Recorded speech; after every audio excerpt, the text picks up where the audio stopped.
विद्यार्थी मित्रांनो, उपयोजित इतिहास या पाठातील दुसऱ्या भागाकडे आपण वळत आहोत. ह्या भागात वळत असताना आपल्या मनात हा प्रश्न निर्माण होत असेल की उपयोजित इतिहासाचा अभ्यास करणं गरजेचं आहे का? आपल्या दैनंदिन जीवनामध्ये किंवा व्यवहारामध्ये इतिहासाचा संबंध आपल्याशी येतो का? किंवा मानवाच्या जीवनावर इतिहासातील घटनांचा किंवा प्रसंगांचा काही परिणाम होतो का? मग अशी प्रश्न जेव्हा तुमच्या मनात निर्माण होतील किंवा होत असतील त्यावेळी स्वतःला आणखीन एक प्रश्न तुम्ही विचारा की उपयोजित इतिहास म्हणजे काय? जेव्हा तुम्हाला हे कळेल की उपयोजित इतिहास म्हणजे काय, अर्थातच उपयोजित इतिहास म्हणजे जनांसाठी इतिहास, पब्लिक हिस्ट्री. आणि ह्या प्रश्नाचं उत्तर जेव्हा तुम्हाला कळेल तेव्हा तुमच्या लक्षात येईल की मानवी जीवनामध्ये, व्यवहारामध्ये, दैनंदिन कामकाजामध्ये उपयोजित इतिहासाचा आपल्याला फायदा तो काय. आणि मग हे करत असताना आपण एक लक्षात घ्या की एखादी घटना भूतकाळात घडून गेलेली असते, पण घडलेली ती घटना मानवी जीवनावर दूरगामी स्वरूपाचे परिणाम करते. अर्थातच उपयोजित इतिहासामुळे आपल्याला काय कळेल की भूतकाळातील घटना किंवा प्रसंग वर्तमान काळाशी कसा संबंध प्रस्थापित करतात आणि त्याचा मानवी जीवनावरील भविष्यावर काय परिणाम होतो हे आपल्या लक्षात येऊ शकतं. आणि मग यांचा सहसंबंध तुमच्या लक्षात येईल. काही गोष्टी मी तुम्हाला सांगू इच्छितो. यांचा म्हणजे उपयोजित इतिहास आणि वर्तमान काळ यांचा सहसंबंध कसा प्रस्थापित होतो. बघा, भूतकाळात अनेक गोष्टी घडलेल्या असतात. काही मूर्त स्वरूपामध्ये असतात तर काही अमूर्त स्वरूपामध्ये असतात. आणि मग ह्या मूर्त अमूर्त ज्या संकल्पना असतात त्या संकल्पनांचा आपल्या मनामध्ये जिज्ञासा, कुतूहल आणि आत्मीयता निर्माण करून जातात. आणि मग जेव्हा आपल्या मनामध्ये त्या मूर्त अमूर्त संकल्पनांबद्दल आत्मीयता निर्माण होते तेव्हा दुसरी गोष्ट काय होते तर ही मूर्त आणि अमूर्त असे जे काही सांस्कृतिक वारसा असतात त्या वारसांच्या अवशेषांच्या अस्तित्वाचा इतिहास आपण समजून घेण्याचा प्रयत्न करतो. ते जेव्हा आपण समजून घेतो तेव्हा आपल्या असं लक्षात येतं की पूर्वजांनी केलेल्या कलाकृती किंवा पूर्वजांच्या ज्या काही परंपरा आहेत त्या परंपरांशी आपली ओळख होते आणि आपल्याला वाटायला लागतं की त्या सर्व गोष्टी आपल्या पूर्वजांनी निर्माण केलेल्या आहेत. आणि मग आपल्या मनामध्ये त्या कुतूहलापोटी, जिज्ञासेपोटी, आत्मीयतेपोटी ती स्थळं आपण जतन आणि संवर्धन करण्यासाठी प्रयत्नशील असतो. म्हणजे उपयोजित इतिहासाच्या अभ्यासामधनं ती सांस्कृतिक मूर्त आणि अमूर्त स्वरूपातली किंवा नैसर्गिक स्थळांच्या बद्दलची माहिती आपल्याला होते. त्यातून जिज्ञासा निर्माण होते, कुतूहल वाढतं, आत्मीयता निर्माण होते की आपल्या पूर्वजांनी हे सगळं केलेलं आहे. आणि मग ते आपल्या पुरतं मर्यादित न ठेवता भावी पिढीसाठी आपल्याला कसं ते जतन करता येईल, कसं त्याचं संवर्धन करता येईल या सर्व गोष्टी आपल्या पुढे निर्माण होतात आणि त्या सोडविण्याचा आपण प्रयत्न करतो. एका साध्या सोप्या भाषेमध्ये आणि शब्दामध्ये आपल्याला असं म्हणता येईल की भूतकाळातील सगळ्या गोष्टी वर्तमान काळात त्याचं यथायोग्य आकलन करून आपलं भविष्य आपण दिशादर्शक करू शकतो, सिक्युअर करू शकतो. आणि म्हणून उपयोजित इतिहासाचा अभ्यास करणं गरजेचं आहे. मग हे सगळं अभ्यासत असताना आपण एक गोष्ट अभ्यासली की काही सांस्कृतिक आणि नैसर्गिक अशी वारसा स्थळं जगभरामध्ये आहेत. मी फक्त भारताचा विचार करत नाहीये मित्रांनो, जगभराचा विचार करतोय. हे विश्वची माझे घर या संकल्पनेला अवलंबून अनेक अशी जागतिक, सांस्कृतिक आणि नैसर्गिक वारसा स्थळं आहेत. आणि अभिमानास्पद गोष्ट अशी आहे की भारत अशा सांस्कृतिक आणि नैसर्गिक वारसा स्थळांमध्ये जगात 6व्या क्रमांकावर ओळखला जातो. एकूण 38 सांस्कृतिक आणि नैसर्गिक वारसा स्थळं या माझ्या भारतामध्ये आपल्याला दिसून येतात. आणि मग हे बघत असताना आपल्या असं लक्षात येईल की या वारसा स्थळांची घोषणा कोण करतं, त्यांना जागतिक वारसा स्थळ म्हणून कोण नियुक्त करतं, निर्माण करतं, तर युनेस्को नावाची एक आंतरराष्ट्रीय पातळीवरची संघटना आहे. हो, UNESCO, united nation of educational, scientific and cultural organisation. UNESCO नावाची ही संघटना जी जगात अशी जी वारसा स्थळं आहेत त्या वारसा स्थळांना जागतिक वारसा स्थळं म्हणून घोषित करत असतं. मग ही जी वारसा आहेत ना, हे 2 प्रकारचे आहेत. सांस्कृतिक वारसा स्थळ आणि नैसर्गिक वारसा स्थळ. सांस्कृतिक वारसा स्थळ पुन्हा 2 प्रकारची आहेत. मूर्त सांस्कृतिक वारसा स्थळ आणि अमूर्त सांस्कृतिक वारसा स्थळ. मनात प्रश्न निर्माण होईल, मूर्त आणि अमूर्त या काय संकल्पना आहेत सर? मूर्त म्हणजे आपलं शरीर जे एका ढाच्यामध्ये आहे, आणि अमूर्त म्हणजे आपली आत्मा जिला कुठलाच आकार नाहीये, मन जिला कुठलाच आकार नाहीये. म्हणजे मूर्त याचा अर्थ आकार असलेलं आणि अमूर्त याचा अर्थ आकार नसलेला. साध्या सोप्या सरळ भाषेमध्ये आपल्याला मूर्त आणि अमूर्त या संकल्पना समजून घेता येते. मग मूर्त सांस्कृतिक वारसा स्थळ की ज्यांचा तुम्ही प्रत्यक्ष अनुभव घेऊ शकता. उदाहरण द्यायचं झालं तर विविध प्रकारची प्राचीन स्थळं, प्राचीन वास्तू, प्राचीन वस्तू, त्यांचे अवशेष, वेगवेगळ्या प्रकारची शिल्प, निर्माण केलेली चित्र आणि लिहून ठेवलेली हस्तलिखित, या सगळ्यांचा समावेश कशामध्ये होतो? मूर्त सांस्कृतिक वारसा स्थळांमध्ये होतो, की ज्यांना आकार आहे आणि ज्यांना आपण प्रत्यक्ष बघू शकतोय. आणि दुसरं सांगितलं मी तुम्हाला, अमूर्त सांस्कृतिक वारसा स्थळ की जे आकारहीन आहे, जे निराकार आहे ते. मग तुमच्या मनात प्रश्न येईल की अमूर्त मध्ये काय येतं?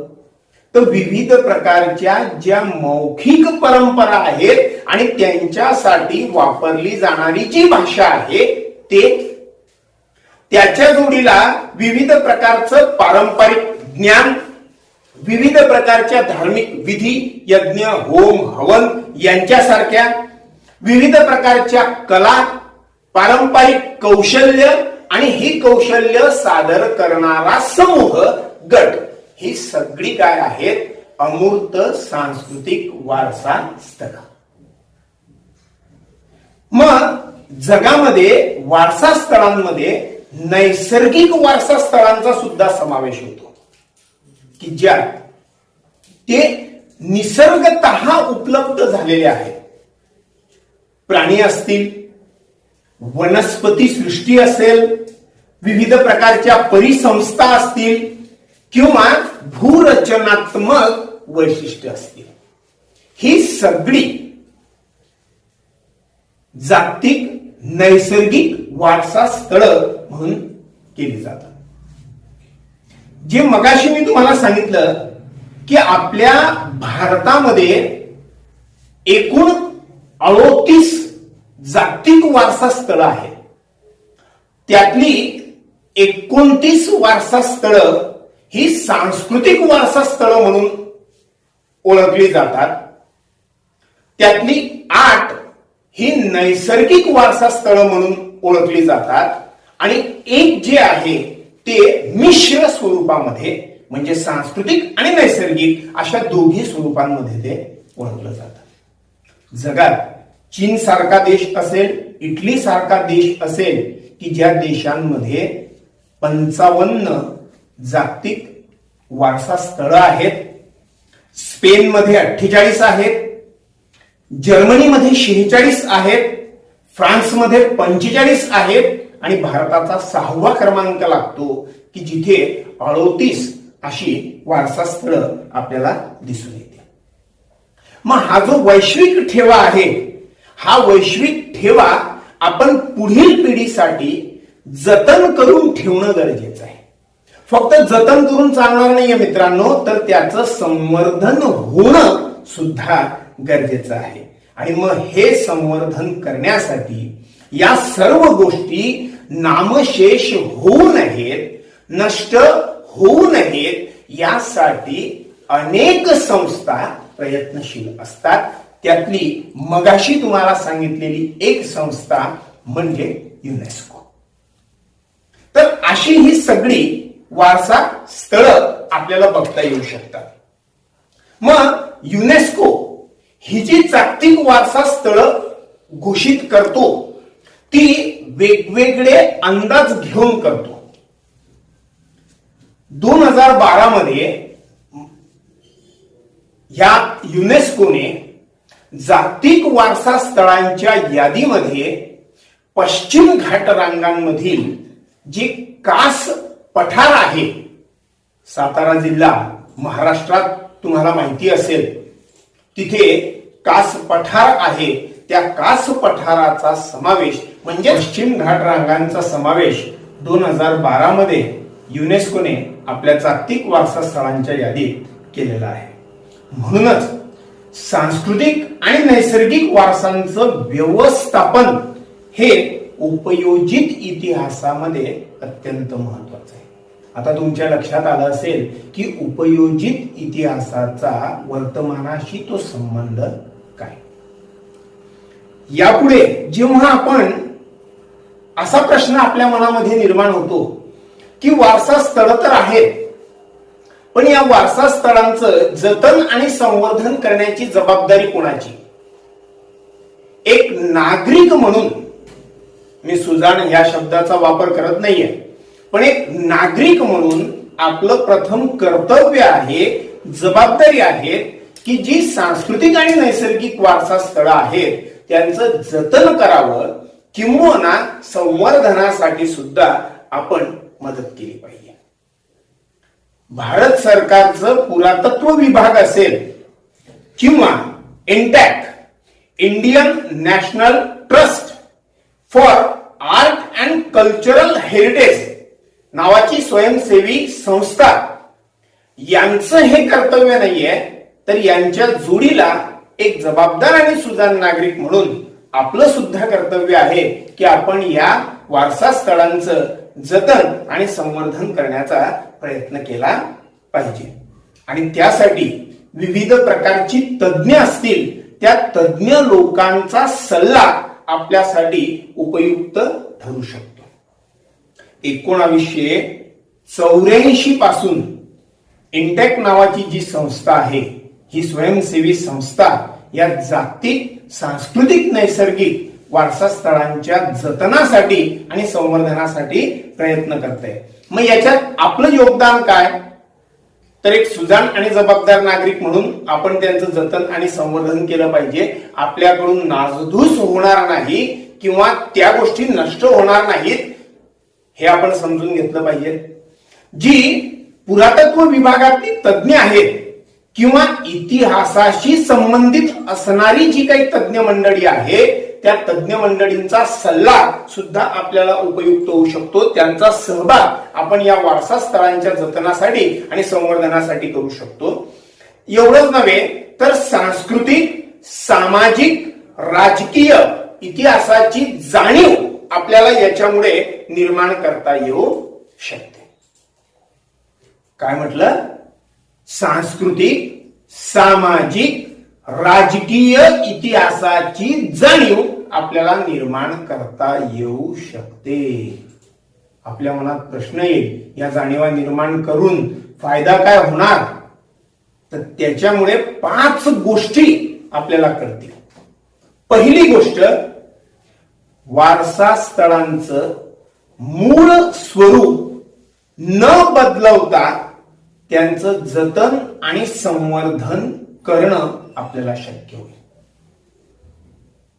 त्या काळात ती वस्तू कशी बांधली गेली, कशी निर्माण झाली, ते जसच्या तसं आपल्याला जतन आणि संवर्धन करून ठेवायचंय. मग हे याच्यामुळे शक्य होईल. दुसरी गोष्ट, स्थानिक लोकांची, स्थानिक समाजाची घडण, त्यांची मानसिकता, ते वर्तमानातील आलेली आव्हानं, लोकांच्या अपेक्षा, स्थानिक लोकांच्या अपेक्षा यांचा आढावा आपल्याला घेणं सहज शक्य होणार आहे. तिसरी गोष्ट, या वारसा स्थळांचं जतन करताना स्थानिक नागरिकांच्या भावना दुखावल्या जाणार नाहीत याची काळजी घेणं सुद्धा आपल्याला गरजेचं आहे. आणि म्हणून तशा उपाययोजना शक्य करण्यासाठी आपल्याला गरजेचं आहे. चौथी गोष्ट, स्थानिक लोकांना या प्रकल्पामध्ये आपण सहभागी करून घ्यायचा. म्हणजे 2 हातांऐवजी 4 हात एकत्र येऊन या जागतिक, सांस्कृतिक आणि नैसर्गिक वारसा स्थळांचं जतन आणि संवर्धन करणं शक्य होईल. म्हणून चौथी गोष्ट काय सांगितली की प्रकल्पामध्ये स्थानिक लोकांचा सहभाग आपण करून घ्यावा. आणि शेवटची गोष्ट म्हणजे स्थानिक लोकांकडे कौशल्य असतात, त्या कौशल्यांना संधी द्यायची. त्यांच्या, स्थानिक लोकांच्या असलेल्या पारंपरिक उद्योगांना आपण चालना त्या ठिकाणी द्यायची, व्यवसायांना चालना त्या ठिकाणी द्यायची. आणि तशा संदर्भातलं नियोजन करण्यासाठी आपल्याला या सगळ्या गोष्टी गरजेच्या आहेत. सांस्कृतिक व नैसर्गिक वारसा स्थळांचं जतन आणि संवर्धन करायचं असेल तर त्या क्षेत्रातल्या तज्ज्ञांची आपल्याला आवश्यकता असते.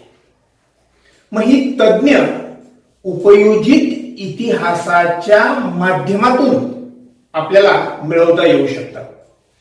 उपयोजित इतिहासाच्या माध्यमातून अशी अनेक क्षेत्र आहेत की ज्यामध्ये विविध प्रकारचे नियम किंवा विविध प्रकारची धोरणं, सार्वजनिक धोरणं जर तुम्हाला ठरवायची असेल तर तुम्हाला इतिहासाचं ज्ञान असणं गरजेचं आहे.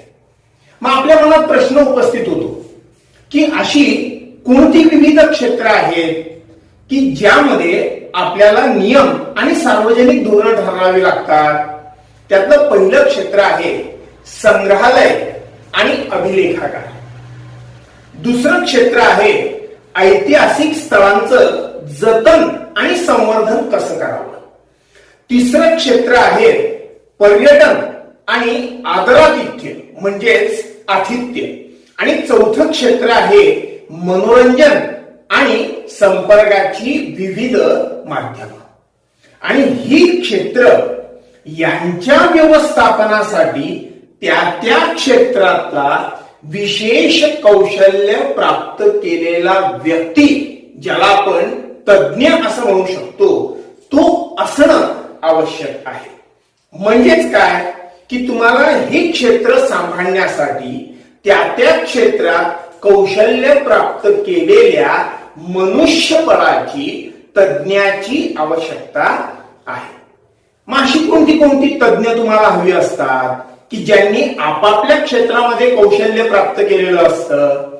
तर स्थापत्य विशारद असेल, इंजिनियर म्हणजेच अभियंता असेल, इतिहासकार असेल, पुरातत्वज्ञ असेल, संग्रहपाल असेल, समाजशास्त्रज्ञ असेल, अभिलेखागाराचा व्यवस्थापक असेल, कायदेविषयक सल्ला देण्यासाठी एखादा कायदे तज्ञ असेल आणि छायाचित्रण करण्यासाठी त्या क्षेत्रातला तज्ञ व्यक्ती असेल. असं मनुष्यबळ तुम्हाला आवश्यक आहे की ज्यांना त्या क्षेत्राचं ज्ञान आहे. मग जी प्राचीन स्थळं असतात, प्राचीन वास्तू असतात किंवा प्राचीन वस्तू असतात की ज्यांना ऐतिहासिक पार्श्वभूमी असते, या ऐतिहासिक पार्श्वभूमीचं ज्ञान असणारा व्यक्ती उपयोजित इतिहासाच्या माध्यमातून आपल्याला शोधता येऊ शकतो. आणि मग हे सगळं करण्यासाठी तुम्हाला व्यवस्थापनाची गरज असते. हा व्यवस्थापक जर असेल तर तुम्हाला त्या भागांमध्ये व्यवसायाच्या अनेक संधी उपलब्ध करता येऊ शकतात. लक्षात येतंय का की उपयोजित इतिहासामुळे आपल्याला काय फायदा होणार? तर उपयोजित इतिहासाचा अभ्यास जर का तुम्ही करत असाल तर पहिली गोष्ट, लोकांमध्ये म्हणजेच समाजामध्ये प्रबोधन करणं तुम्हाला शक्य होईल, कारण तुम्ही त्या क्षेत्रात कौशल्य प्राप्त केलेलं आहे. उपयोजित इतिहासामुळे दुसरी गोष्ट काय होणार आहे की नैसर्गिक आणि सांस्कृतिक जी काही मूर्त अमूर्त अशी वारसा स्थळं आहेत, या वारसा स्थळांचं जतन कसं करावं, संवर्धन कसा करावं आणि पुढील पिढीसाठी हा ठेवा कसा राखून ठेवावा हे आपल्याला कळेल. म्हणजे उपयोजित इतिहासाच्या माध्यमातून तिसरी गोष्ट तुम्हाला करता येऊ शकते की त्या भागामध्ये, त्या क्षेत्रामध्ये तुम्हाला उद्योग आणि व्यवसायाच्या संधी स्वतःला शोधता येऊ शकतात आणि त्या दृष्टीनं नियोजन सुद्धा तुम्हाला करता येऊ शकतं. आणि अनेकदा आपण बघतो, ज्यावेळेस आपण एखाद्या ऐतिहासिक वास्तूवर जातो, एखाद्या ऐतिहासिक स्थळाला भेट देतो, त्यावेळेस आपल्या असं लक्षात येतं की त्या वास्तूच्या भिंती असतील, दरवाजे असतील, यांच्यावर अनेक पराक्रमवीर काहीतरी कोरून ठेवत असतात. म्हणजेच काय की त्या स्थळांचं विद्रुपीकरण करण्याचा प्रयत्न ती लोक करत असतात. मग तुम्ही इतिहासाचा अभ्यास जर केला आणि जीवनामध्ये त्याचा प्रत्यक्षात वापर केला तर असं ऐतिहासिक स्थळांचं विद्रुपीकरण तुम्हाला थांबवता येऊ शकतं. मग ह्या गोष्टी जर आपल्याला करणं सहज शक्य असेल तर उपयोजित इतिहासाचा अभ्यास आपण केला पाहिजे. ह्या धड्यामध्ये आणखीन अशा काही नाविन्यपूर्ण गोष्टी आहेत. उदाहरण द्यायचं झालं तर जगातलं सर्वात प्राचीन समजलं जाणारं इसवी सन पूर्व 6व्या शतकातलं एक संग्रहालय जे मेसोपोटेमियातील उर या प्राचीन शहराचं उत्खनन करत असताना सापडलं. कधी सापडलं? 1922 मध्ये. आणि हे ज्या व्यक्तीला सापडलं तो व्यक्ती होता ब्रिटिश पुरातत्वज्ञ. त्याचं नाव होतं सर लिओनार्ड उली. याने 1922 ते 1934 या कालावधीमध्ये या प्राचीन उर नावाच्या शहराचं उत्खनन केलं आणि त्या उत्खननामध्ये हे जगातलं प्राचीन संग्रहालय सापडलं. आणि आश्चर्याची गोष्ट की या संग्रहालयाचं जे संग्रहपाल होता नव्हे होती, जी संग्रहपाल होती तिचं नाव होतं एनी गॉल्डी, की जी मेसोपोटेमियाची राजकन्या होती, जिने या संग्रहालयाचं जतन संवर्धन करण्याचं काम केलं.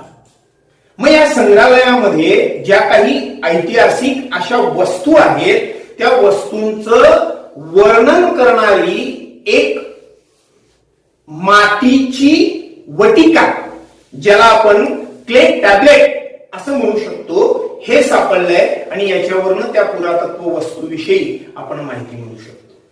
मग ही गोष्ट तुम्हाला माहित आहे का? या अंतर्गत उड या ठिकाणी उत्खननात सापडलेलं जगातलं प्राचीन संग्रहालय तुम्ही बघू शकता. त्यानंतर भारतामध्ये कोलकाता या ठिकाणी इंडियन म्युझियम नावाचं एक संग्रहालय आहे, जे संग्रहालय 1814 मध्ये एका डॅनिश वनस्पती शास्त्रज्ञाने बांधलेलं आहे. नॅथॉनियल वॉलिक असं त्या व्यक्तीचं नाव, की जो त्या संग्रहालयाचा संस्थापक पण होता आणि संग्रहपाल सुद्धा होता, ज्याने इंडियन म्युझियम या संग्रहालयाची भारतामध्ये स्थापना केली आणि त्यासाठी एशियाटिक सोसायटी याच्या माध्यमातून हे संग्रहालय बांधलं गेलं. आपल्या पाठ्यपुस्तकामध्ये या संग्रहालयाचं एक चित्र दिलेलं आहे, जे चित्र 1905 साली तयार केले गेलेलं आहे. मग काय आहे या संग्रहालयामध्ये? तर इथे कला असेल, पुरातत्व असेल किंवा मानवशास्त्र असेल, अशा 3 भागांमध्ये या संग्रहालयाची विभागणी करण्यात आलेली आहे. आणि मग याचं जतन, प्रकाशन, छायाचित्रण, प्रदर्शन, सादरीकरण, प्रतिकृती निर्मिती, प्रशिक्षण, ग्रंथालय आणि सुरक्षा असे वेगवेगळे विभाग त्या ठिकाणी करण्यात आले. असं हे भारतातलं संग्रहालय इंडियन म्युझियम. एके ठिकाणी आपण अभिलेखागाराचा उल्लेख केला. या अभिलेखागारामध्ये तुम्ही इयत्ता 9वी मध्ये शिकला असाल. अभिलेखागारामध्ये प्राचीन वस्तू, वास्तू, कागदपत्र यांचे जतन आणि संवर्धन त्या ठिकाणी केलं जात असतं. मग भारतातलं असं जे अभिलेखागार आहे ते आपल्या राजधानीच्या शहरी म्हणजे दिल्लीला आहे आणि प्रत्येक घटक राज्याचं स्वतःचं आपलं एक अभिलेखागार आहे.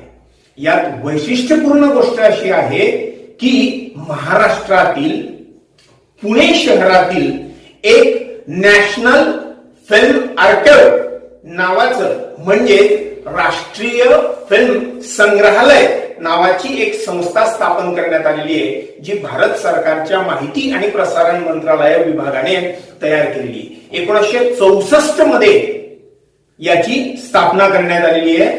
मग याचा उद्देश काय? तर येणाऱ्या पिढीसाठी असे काही दुर्मिळ चित्रपट असतील, तो दुर्मिळ चित्रपटांचा ठेवा जतन करून ठेवणं हे या संग्रहालयाचं काम आहे. त्यानंतर चित्रपट क्षेत्राशी संबंधित असणाऱ्या ज्या काही बाबी आहेत त्या बाबींचं वर्गीकरण करणं आणि कायमस्वरूपी त्यांच्या नोंदी तयार करणं हे काम इथे केलं जातं. आणि चित्रपट संस्कृतीच्या प्रसाराचं केंद्र म्हणून या फिल्म संग्रहालयाकडे बघितलं जात असतं. तर असा हा उपयोजित इतिहास नावाचा पाठ, की ज्याच्या माध्यमातून आपण या सर्व गोष्टींचा अभ्यास केला आणि आपल्या सांस्कृतिक आणि नैसर्गिक वारसांच्या जतनासाठी, संवर्धनासाठी आपण प्रयत्नशील राहण्याचा प्रयत्न केलाय.